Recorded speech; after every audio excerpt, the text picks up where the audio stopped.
Hello, my dear friends. In today's documentary, we will talk about the Book of Enoch. Predicts an invasion of mysterious and ruthless aliens called Archons, who have the ability to create a virtual reality.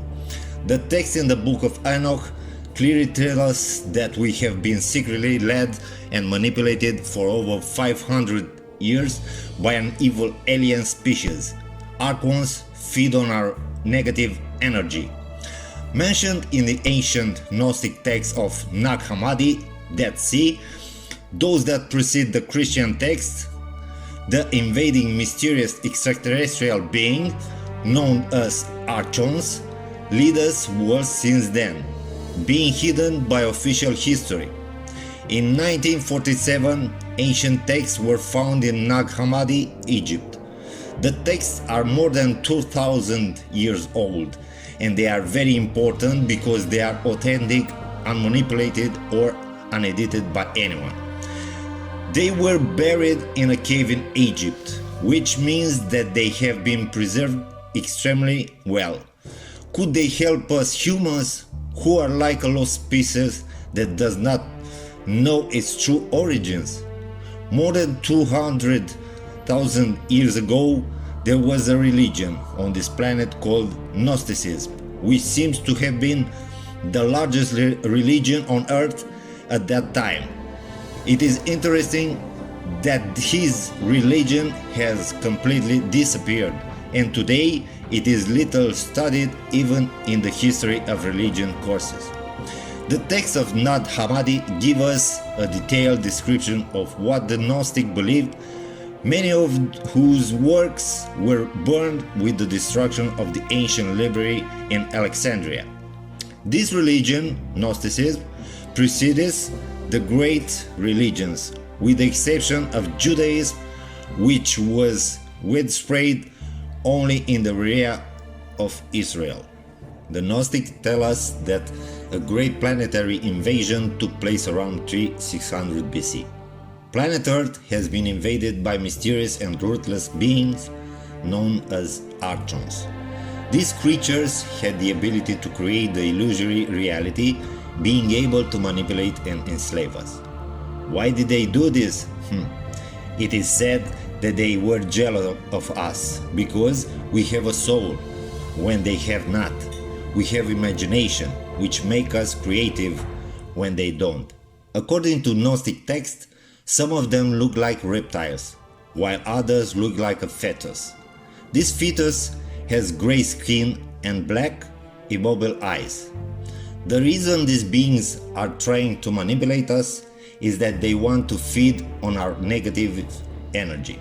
So, not only do these beings want to use our imagination and creativity against us to create a disordered reality, but we actually feed them whenever we are involved in violence, hatred, envy, aggression, and perversion.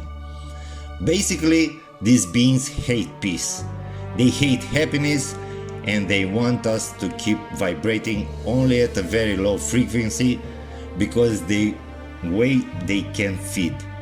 The Archons did not believe the information received from the souls because they did not hear the call themselves. They have already exposed their tendencies to greed, domination, and control, which have they pushed far beyond the vibration of the source. Archonic entities have become jealous of the decision of souls and have promised to embark on this path of the mind, which controls the Archon system and which is cunning and ingenious determination. Once the Archons realize how easy it would be for them to control beings in such a dense environment, they did not want souls to succeed in existing in their system. They realized that they could give them this experience for a very, very long time, and thus they could feed on the energy, the dense energy created by their control system, following them down in the experiment and giving them difficulty through the extreme polarity of all those who belong to the animal kingdom, when humanity should reach the moment of closing the circle needing to be pushed to awakening, to step into a higher plane of biopsycho-spiritual evolution because, as I said above, the inexorable law of the universe, action and reaction, cannot be circumvented. The Archons have assumed 800 billion units allocated to nearly 8 billion people on the planet. These units cannot be physically embodied, so they use other beings and beings in the galaxy by controlling the mental field in order to have a dynamic structure which to control the population of the animal kingdom, and especially the human, this being the generator of the most complex and strong field of negative energy, which is the food of the Archons. Archons have no human consciousness or emotions. They are parts of a colossal mental being who is a brilliant programmer. This being had the full capacity and ability to go back and forth through temporal realities, to see what choices mankind has to make, and to always be one step ahead in order to keep people under control. Now that we are on the brink of the abyss and close to a change in human consciousness, we are somehow worried about what has happened, is happening, and will continue to be generated. If we understand the phenomenon and all its complexity, we may be able to make conscious decisions to break the schedule and become truly free, and the secret is not difficult to understand and comprehend. The devil claims that he can turn all people away from God, and sometimes he even seems to succeed. After Abel's death, for almost 5 centuries, no one has disguised himself as a faithful servant of Jehovah. On the contrary, sinful and ruthless conduct had become a feature of the world since then. Enoch lived during this period of spiritual degradation. According to biblical chronology, he was born in 3404 BC. Unlike his contemporaries, Enoch proved to be a God-pleasing man. The Apostle Paul included him among Jehovah's servants who faith in example to Christians. Who was Enoch? What trial did he face? How did he cope? What can we learn from his example of integrity? In the days of Enos, almost 4 centuries before Enoch lived, the people began to call on the name of the Lord. The divine name has been used since the beginning of human history. Therefore, what people began to do during Enoch's life does not seem to relate to the use of the name Jehovah in faith in pure worship. Some Jewish scholars believe that the verse should be read as desecrated or then desecration began. People have probably given themselves the name of Jehovah or given it to some whom they consider their meditators in worship of God, or they probably call their idols by name. Enoch walked with the true God. Although all the people around him were ruthless, Enoch walked with God. It is not specified whether or not his ancestor Seth, Enos, Cainan, Mahalalel, and Jared walked with God. At least they didn't do so the extent that Enoch did, whose way of life seemed to discussion him from them. Walking with Jehovah involves having a close relationship with him. This was possible only because Enoch lived in harmony with the divine will. Jehovah viewed Enoch's devotion favorably. In fact, the Septuagint says that Enoch was very pleasing to God, an idea also expressed by the Apostle Paul. Essential to Enoch's good relation with Jehovah was his faith. He must have exercised faith in God's promised seed of the woman. If he knew Adam personally, Enoch could learn some information about how God dealt with the first human pair in Eden. His knowledge of God made Enoch a person who sought Him earnestly. It takes more than knowledge of Jehovah to have a good relation ship with him. This was true of Enoch, and it is true of us. If we especially value close friendship with a particular person, are not our thoughts and actions influenced by her point of view? Thus, we avoid words and action that could destroy this friendship. And if we are thinking of making certain changes in our life, aren't we also going to look at how they will affect our relationship with that person? Likewise, the desire to remain in close contact with God influences our conduct, a necessary condition in the exact knowledge of the things He approves or disapproves of. Then we must let ourselves be guided by this knowledge, striving to be pleasant with it all our thoughts and actions. Indeed, in order to walk with God, we must be pleasant to Him. Enoch did this for hundreds of years. In fact, when it is said that Enoch walked with God, the form of the Hebrew verb indicates a repeated, continuous action. Another faithful man who walked with God was Noah. Enoch had family responsibilities. He had a wife and raised sons and daughters. One of his sons was Methuselah. Enoch certainly did his best to run his house properly, but because of the climate of ungodliness in which he lived, it was not easy for him to serve God.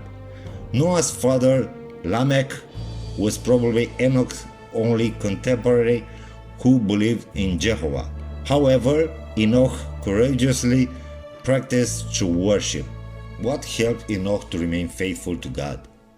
He no doubt did not associate with those who profaned Jehovah's names or with others who were not suitable companions for a worshipper of God. Also, the fact that Enoch prayed for Jehovah's help in prayer strengthened his resolve to avoid anything that might displease the Creator. A prophecy against the humble. When you are surrounded by ruthless people, it is very difficult to follow his standards. Moreover, Enoch proclaimed a relentless message of judgment against the wicked. Guided by God's Spirit, Enoch prophesied, "Behold, Jehovah came with his holy myriads to execute judgment and approve of all the ruthless, to be guilty of all the ruthless deeds they have committed in a ruthless way, and with concerning all the revolting things which the ungodly sinners have spoken against him." What effect does this message have on those perverted unbelievers? It is logical to believe that these stinging words made Enoch unpopular, probably bringing him ridicule and threats. Maybe some wanted to silence him forever, but Enoch was not intimidated. He knew what had happened to Abel, a righteous man, and like him, he was determined to serve God regardless of the consequences. Did God take Enoch? Apparently, Enoch's life was in a danger when God took him. Jehovah did not allow his faithful prophet to suffer because of his extremely violent enemies. According to the Apostle Paul, Enoch was transferred that he might not see death. Many say that Enoch did not die, that God took him to heaven, where he continued to live. But Jesus clearly stated, "No man hath ascended up to heaven, but he that came down from heaven, even the Son of Man." Jesus was the forerunner of all who ascended to heaven. Then what happened to Enoch? The fact that he was transferred not to see death may mean that God caused him to fall into a trance, giving him a prophetic vision during which he put him to sleep in death. Thus, Enoch did not feel the torments of death. Then Jehovah caused his body to disappear, as he did Moses, which explained why Enoch was nowhere to be found. Enoch lived 365 years, much less than most of his contemporaries. But the most important thing for those who love Jehovah is to serve Him faithfully for the rest of their lives. We know that Enoch did this because before his transfer, he had the testimony that he had pleased God. The scriptures do not reveal us how Jehovah communicated this to Enoch. But before he died, Enoch was assured that God would approve of him, and we can be sure that Jehovah would remember him in the resurrection. Let's imitate Enoch's faith. The example of faith of people devoted to God is worthy of imitation. Because of his faith, Enoch was God's first faithful prophet. The world of Enoch's day was the same as days of old, violent and ruthless. But Enoch was different. He had true faith and manifested holy devotion in an exemplary manner. Yes, Jehovah commissioned him to proclaim a very important message, but he also gave him the strength to succeed. Enoch courageously accomplished his mission, and God took care of them when faced with enemies. If we exercise the faith as Enoch did, Jehovah will strengthen us to proclaim his messages in these last days and will help us to face the opposition with courage. Holy devotion will differentiate us from the ungodly, and faith will help us to walk with God and act in a way that pleases His heart. By faith, Enoch was able to walk with Jehovah in a merciless world. We can do the same. What does the Bible say about the book of Enoch? The book of Enoch is an apocryphal and pseudo-epigraphic text. It is wrongly attributed to Enoch, probably written around 2nd and 1st centuries BC. The book is a collection of Jewish legends full of exaggeration and without any historical basis, being obviously the result of detailed explanation of the brief references to Enoch that Genesis makes. This in itself is enough for lovers of God's inspired word not to trust it. The scriptures do not tell us where Judas learns about Enoch's prophecy. He may have simply quoted an ordinary source, a trustworthy tradition handed down from an ancient time. Eventually, Paul did the same when he mentioned by name John and Yambre, magicians at Pharaoh's court who opposed Moses, whose names do not appear elsewhere in the Bible. If the writer of the book of Enoch had access to such an ancient source, why would Judas have? How Judas received information about Enoch's message to the ungodly is a matter of little importance. His credibility is proved by the fact that Judas wrote under divine inspiration. God's Holy Spirit helped him avoid any false statements. The book of Enoch is older than the Bible, but it is an apocryphal, non-canonical book because the church and religions of the world have been visibly disturbed by the detailed description of the forbidden marriage in terms of the galactic code between the sons of God and the daughters of man. It's here. The genetic matching of the alien fallen angels with the earthlings did not go well with human manipulation. Or the religions of the world premeditably credible and manipulate for orthodox purposes the peoples of the earth for power, financial interests, and parasites of society have removed from the official circuit the oldest book of mankind, or prey among the oldest, the book of Enoch. And now, in the 21st century, a Christian racism is practiced light years away from the love of Christ. He who is not with us is against us. Clerics are the master of our lives, and the fear of them and God promoted by them plunges you into the newspapers of depressions and paranoid discouragement. Why should we be afraid of our Heavenly Father when God, even being a reptilian, wants us neither sick, nor poor, nor ignorant, not to mention foolish, lazy, stingy.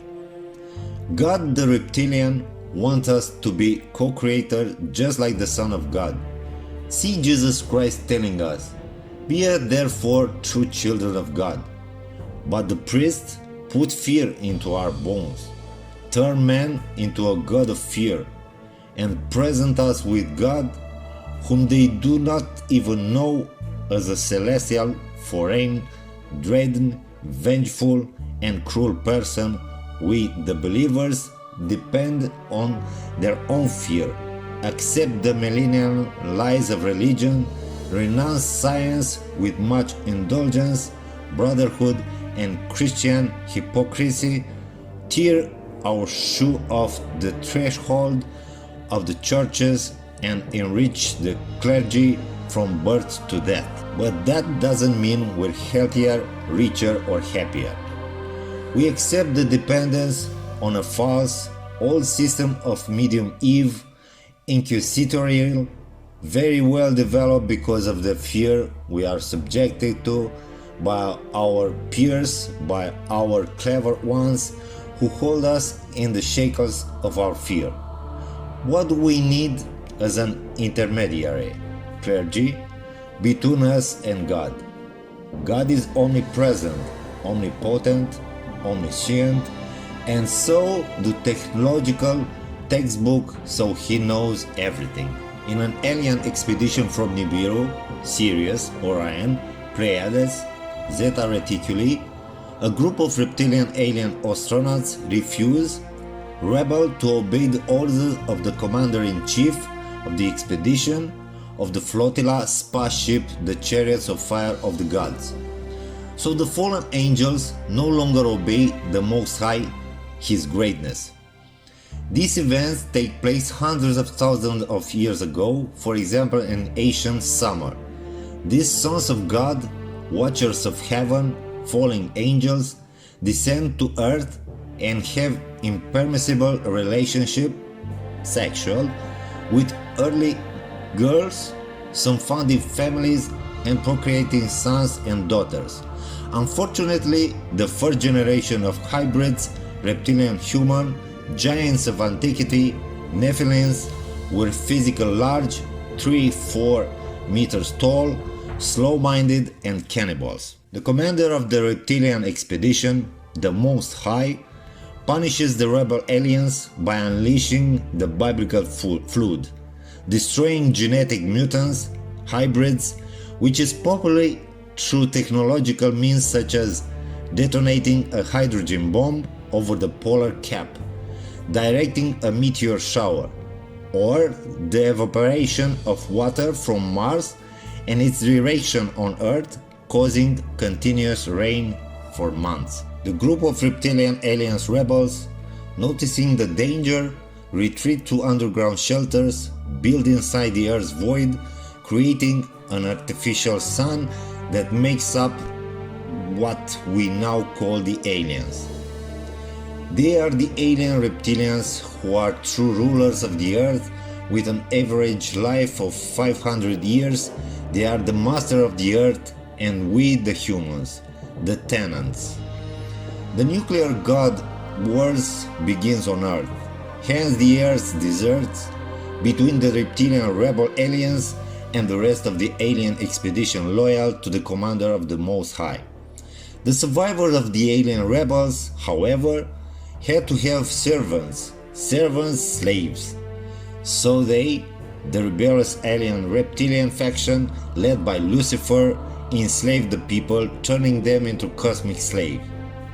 This is still true today, in the third millennium of cosmic civilization, because out of 7 billion Earthlings, only 1 billion are divine beings on the path of the rational science, the other 6 billion remaining at the stage of superior animal enslaved to their own fears and instincts. The rebels needed food through human-animal sacrifice, ors. All the work below was done by the servants who in their ignorance and privatives told the rebel gods, people were taught, with the help of priestly castes, to stand idly by and enslaved and dependent on their own fears and ignorance, for the Bible told them, written by oneros, formalists and businessmen of the faith, "Tu shall have no other God before me." This speculation of naivety and ignorance and human sincerity is seen in the church and in religions and sects to this day, unfortunately. All true religion will disappear in the next 50 or 100 years. That's all, folks. If you like the documentary, don't forget to like it, to leave a comment below. Till next time, I will say bye bye and keep it close.